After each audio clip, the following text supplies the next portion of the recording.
was saying, but the topic on which I'm presenting is on the impact of risk on financing decisions, evidence from SADC countries.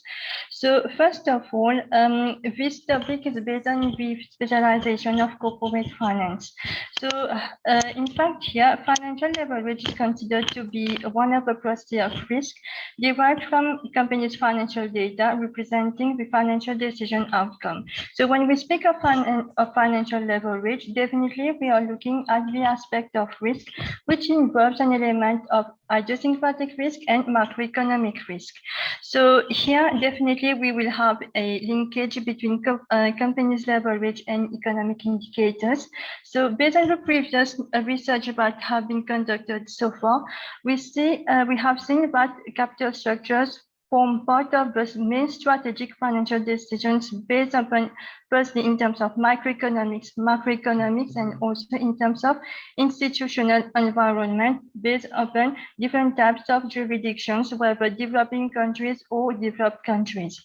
The previous studies that have conducted so far, so in US, UK, India, Pakistan, so we will have here during 2008, Gomez al 2009, till Venanzi al 2017. So till now, so no research has been conducted on this topic on the African context. So definitely here, the objective of the study is to ascertain the impact of risk on financing decisions on SADC countries to be able to determine whether idiosyncratic risk and macroeconomic risk, do they have an impact on either the net profitability and the debt to equity. So based on that, so definitely, this study will contribute to new evidence to the existing literature, both in terms of risk theory and also in terms of corporate finance theory. So now, in terms of capital structure theory, we are dealing, in fact, with three main types of theory. So we will have the Modigliani and Miller in 1958, the trader theory, and the pecking order theory. So here, just a small summary. So the theory, which has been developed in 1958 by Modigliani and Miller, this mentioned that the firm's choice of financing is irrelevant to the determinations of in terms of a firm's value. So based upon several assumptions such as frictionless capital markets, no growth, homogeneous expectation, information asymmetric, and absence of agency cost. For the trader theory now developed by Scott in 1976, so he mentioned here that the company's optimal debt ratio is determined by the trade-off between the tax advantage of borrowing. Okay, so definitely companies will prefer debt over equity. So definitely because firms they will amplify the tax benefits, thereby raising leverage. On the other hand, we have the pecking order theory established by Myers in 1984. So based upon his theory, he mentioned that companies prefer to use internal financing, that is, we will have profitability, issuance of debt, and finally using equity as a last resort. So now the empirical evidence on this topic, so we will have mixed evidence. So negative relationship, meaning that during period of high risk, more internal financing will be adopted by companies.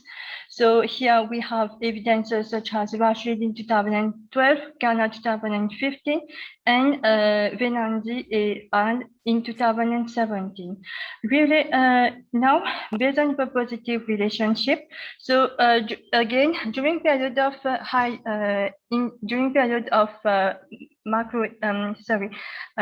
macroeconomic risk and idiosyncratic risk, so companies will use more leverage. So here we have Chen 2017 and Salim 2019 to represent this, to support these evidences. So now, the research methodology that has been used for this study, so the population is 8 countries out of 15.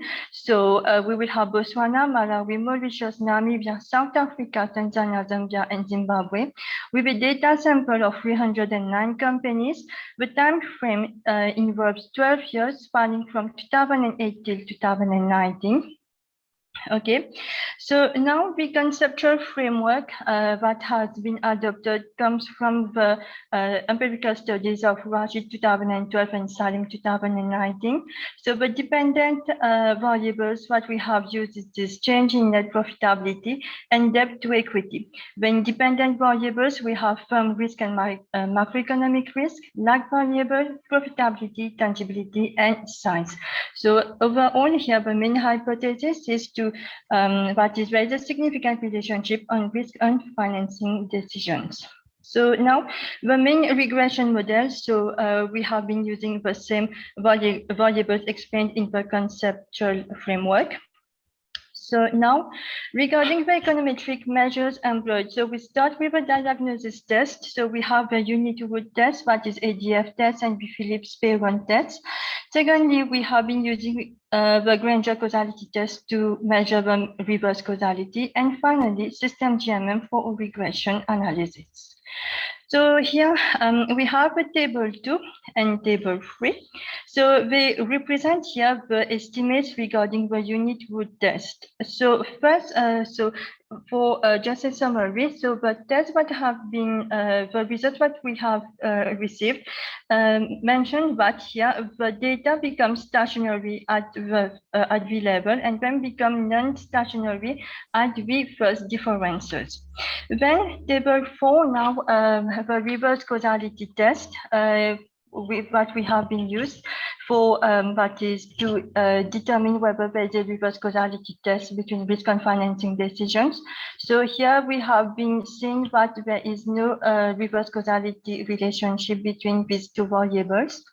And finally, for table 5 and 6, it will represent here the estimate regarding the impact of risk on firstly, we will have the net profitability, and next one here, the debt to equity ratio. So I will explain the results using table 7.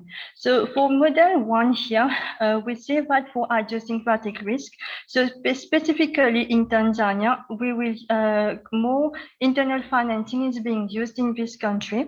Okay, so in that case here, there will be a reduction in debts due to an increase in idiosyncratic risk, which is in conformance with the tax shelter bankruptcy hypothesis. On the other hand, for macroeconomic risk here, we see that there will be a that is companies will use less retained earnings to finance the investment expenditures. So this is the case for Namibia, Tanzania, and Zimbabwe. So meaning that here there will be a reduction in real payouts from investment projects that has been reported, thereby raising the discount rate. In that case, here companies are reluctant to invest because they will receive a lower net present value. Now, regarding Forex risk, we see a negative relationship between Forex risks and on net profitability. In other words, that due to the devaluation of the Mauritian rupee, so this has decreased the profitability of companies. The theories that have been applied so far, we have the pecking order theory and the trader theory. So now for the second model here, again for Zambia, so we see here more internal financing are being used again because due to that is banks have a tendency to increase higher risk premium, and therefore companies prefer to use internal financing compared to leverage. On the other hand, now for macroeconomic risk, so we see a positive relationship between macroeconomic risk, that is companies will prefer to use more leverage. So here, one aspect that can be detected here is that there is the hyperinflation in this country. Okay, and Forex risks now, we have seen a positive relationship for Namibia. So definitely here, companies will use more leverage. That is, companies with higher leverage will use more derivatives to be able to control the Forex fluctuation. The theories are applicable here. We have a trader theory. So the conclusion here so far, we see that for each country, we have different capital structure behavior. So definitely here, we have based on the different College, this is Joanne Roll, Medgar College. Please give me a call. Sorry. Dr. Okay. Roll, you need to mute, please. Okay, I will continue. So based upon the different types of countries that we will have different types of capital structure behavior based upon the market structure, the type of industry, the stock market operations, and market capitalization, and definitely on country size. So definitely here the capital structure will be different based upon the economic situation of each country. So now the recommendations of a study is that more variables can be used, such as financing gaps, inflation, forex, rule of law, or corruption, or more advanced econometric measures such as moderating effect, mediating effect, or any other advanced measures. So thank you everyone for your kind attention. Any question or welcome.